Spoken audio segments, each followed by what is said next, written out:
عارف احسن حاجة هتشوفها في الغربة ايه؟ اه والله العظيم، هتشوف كل واحد على حقيقته. كل الوشوش بتتغير، حتى الاقنعة بتقع. اه والله العظيم.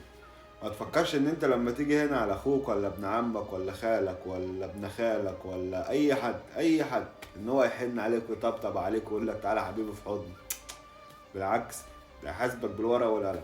اقول لك على حاجة، بالكاف والنون. اه والله القلم وما يسطرون. اه وحياة ربنا.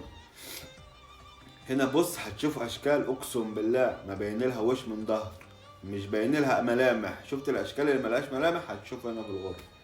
حتى اهلك وناسك في البلد هتعرف مين اللي عايزك ومين اللي مش عايزك، هتعرف مين اللي بيحبك فعلا من قلبه ومين اللي ما بيحبكش، هتعرف مين اللي يتمنى لك الخير ومين اللي ما يتمناكش الخير.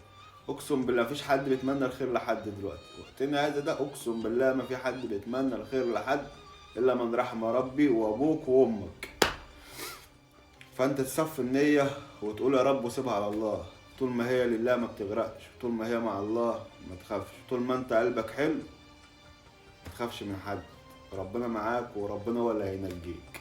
اقسم بالله. سلام.